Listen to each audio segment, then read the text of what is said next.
యాక్చువల్‌గా మనకి 'big boss 9' నడుస్తుంది సీజన్ 9. ఈ సీజన్ 9లో ఇప్పుడు వైల్డ్ కార్డ్ ఎంట్రీతో 7 మంది ఎంటర్ అవ్వబోతున్నారని చెప్తున్నారు. దీనికి అంత బడ్జెట్ రాలేదు యాక్చువల్‌గా.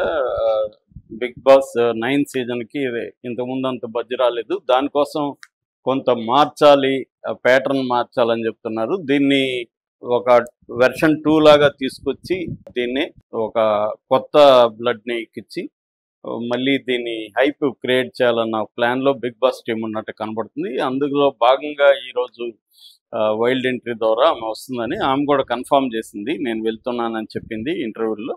సో ఆమె వెళ్ళబోతుంది. ఈ సందర్భంలో దివ్యల మాధురి మీద మళ్ళొకసారి మీడియాలో డిస్కషన్ మొదలైంది. దీని ఆమె ఇంటర్వ్యూలో కూడా చాలా విషయాలు చెప్పింది. సో ఇప్పుడు అసలు దివ్యల మాధురి, ఈ దువ్వాడ శ్రీనివాస్ వీళ్ళిద్దరూ ఈ మధ్యకాలంలో ఒక సెలబ్రిటీ కపుల్గా చెప్పుకోవచ్చు. రెండవది ఏంటంటే వీళ్ళు దాని ఏమంటారు, ఫేమస్ అనే కంటే కూడా నోటోరియస్ అనొచ్చు. ఫేమస్ అంటే ఏమో పాజిటివ్లీ పాపులర్, నోటోరియస్ అంటే నెగిటివ్లీ పాపులర్. సో వీళ్ళు అంటే వీళ్ళ మీద ట్రోల్స్ కానీ వీళ్ళని హీనంగా మాట్లాడడం కానీ ఇది ఎక్కువైంది. దీనికి ఒక కారణం ఏంటంటే రాజకీయాలు కూడా. ఇతను తెలుగుదేశంలో ఉంటేమో వైసీపీ వాళ్ళు ఇతనికి యాంటీగా ట్రోల్ చేసేవాళ్ళు.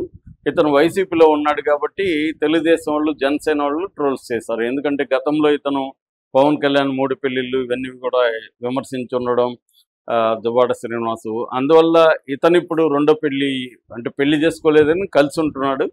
పవన్ కళ్యాణ్ అన్న లీగల్గా విడాకులు ఇచ్చి కలిసి ఉన్నారు. నువ్వు అది కూడా లేకుండా భార్యకు విడాకులు ఇవ్వకుండా నేను కలిసి ఉన్నామని ఇతని మీద జరిగింది మీమ్స్ అవి.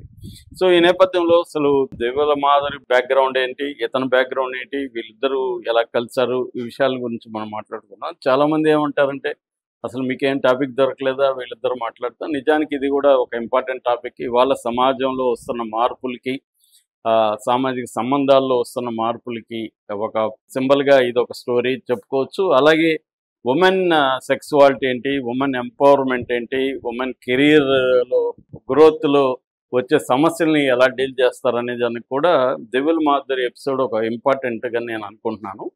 సో ముందుగా మనం ఇతని బయోగ్రఫీ కొద్దిగా చెప్పుకొని దాని తర్వాత దివ్యల మాధురి కోసం. ఇతను దువ్వాడ శ్రీనివాస్కి దాదాపు ఇప్పుడు 59 years, ఈ అమ్మాయికి 34. వీళ్ళిద్దరి మధ్య ఒక 32, 33 years గ్యాప్ అయితే ఉంది. వాళ్ళిద్దరు డేట్ ఆఫ్ బర్త్ నాకు కరెక్ట్ తెలియదు. బట్ వాళ్ళ ఇంటర్వ్యూలో వాళ్ళు చెప్పిన దాన్ని బట్టి ఇద్దరికి ఒక 33, 34 years గ్యాప్ అయితే ఉంది. ఇద్దరికి కూడా ముందు పెళ్ళిళ్ళు అయినాయి. సో ఇప్పుడు దువ్వాడ శ్రీనివాస్ గురించి చెప్పుకోవాలంటే దువ్వాడ శ్రీనివాస్ వాళ్ళ నాన్న ఒక సెక్షన్ ఇంజనీర్ రైల్వేలో, ఒక మిడిల్ క్లాస్ ఫ్యామిలీ. అతను MA ఇంగ్లీష్ లిటరేచర్ చదువుకున్నాడు. దాని తర్వాత 92లో అతను కాలేజెస్ పెట్టాడు, ఒక విద్యా సంస్థలు ఒక 4-5 పెట్టాడు టెక్కలి, శ్రీకాకుళం ప్రాంతంలో. అప్పట్లోనే 650 మంది స్టూడెంట్స్ ఉన్నారని ఆయన ఇంటర్వ్యూలో చెప్పాడు. సో ఆయనకి 94లో పెళ్ళి అయింది వాణి అనే ఆమెతో. ఆమె కూడా వాళ్ళ బంధువే అవుతుంది అనమాట. వీళ్ళ అమ్మమ్మకి వాణి వాళ్ళ నాన్నమ్మకి మధ్య బంధుత్వం ఏదో ఉంది. అలాగా బంధువుల అమ్మాయినే పెళ్లి చేసుకున్నాడు. పెళ్లి చేసుకున్నాక అతను గ్రానైట్లోకి ఎంటర్ అయ్యాడు. గ్రానైట్ వ్యాపారం మొదలు పెట్టాడు. గ్రానైట్లో సక్సెస్ కూడా అయ్యాడు. ఐకన్ బ్రౌన్ అని ఒక ఓల్డ్ క్లాస్ గ్రానైట్ మీద ఇతనికే పేటెంట్ ఉందని చెప్తున్నాడు. దాంతో అతను బాగా వ్యాపారంలో విస్తరించాడు. దాని తర్వాత రాజకీయాల్లోకి వచ్చాడు. వైఎస్ఆర్ అంటే అభిమానం ఉండడంతో కాంగ్రెస్ పార్టీలో చేరి అక్కడ శ్రీకాకుళం జిల్లా పరిషత్కి వైస్ చైర్మన్గా కూడా ఉన్నాడు రాజకీయాల్లో. దాని తర్వాత 2008 ఆ ప్రాంతంలో వైఎస్ రాజశేఖర రెడ్డి ఇతను సస్పెండ్ చేశాడు పార్టీ నుంచి. దానికి కూడా అక్కడ ఇంటర్నల్ పాలిటిక్స్ కారణం అనేది అతను ఇంటర్వ్యూలో చెప్పుకున్నాడు. ఏదైనా నాకు అభిమానం అయితే ఆయన మీద అలాగే ఉందని. తర్వాత వైసీపీలో చేరాడు. వైసీపీలో కూడా ఎమ్మెల్సీగా అయ్యాడు. సో ఇటు బిజినెస్లో గ్రో అయ్యాడు, ఇటు దీంట్లో కూడా రాజకీయాల్లో కూడా కొంత వచ్చాడు. దాని తర్వాత ఎమ్మెల్సీగా కూడా ఆయన అయ్యాడు. సో ఆయన నిజానికి ఎమ్మెల్యే సీటు కూడా ఆయనకి ఇస్తున్నా అని చెప్పారు. అక్కడి నుంచి గొడవలు స్టార్ట్ అయినాయి. ఆయన భార్యకి, ఆయనకి 2 కూతుర్లు. సో గొడవలు స్టార్ట్ అయినాయి. ఇది ఆయన బ్యాక్గ్రౌండ్. మళ్ళీ నేను వీళ్ళిద్దరి గురించి మళ్ళీ వస్తాను. ఈమె బ్యాక్గ్రౌండ్ గురించి చెప్పాలంటే ఈమెది శ్రీకాకుళం. ఈమెది కూడా వీళ్ళ నాన్న రియల్ ఎస్టేట్ వ్యాపారం చేసేవాడు. ఈమె బయోటెక్నాలజీలో డిగ్రీ చేసింది శ్రీకాకుళం కాలేజీలో, ఆర్ట్స్ కాలేజీలో. దాని తర్వాత అంబేద్కర్ ఓపెన్ యూనివర్సిటీలో బిఎల్ 2 ఇయర్స్ చేసి చిన్నపిల్లలు ఉండడంతో ఆమె ఆపేసింది. చదువుకు సంబంధించి బిఎల్ ఇప్పుడు కంటిన్యూ చేస్తున్నానని ఇటీవల చెప్పింది, మళ్ళీ దాన్ని బిఎల్ చేస్తున్నానని. ఏదేమైనా ఆమె కెరీర్ అయితే అక్కడ ఆగిపోయింది. ఈ చదువు అయితే అక్కడ వరకు ఉంది.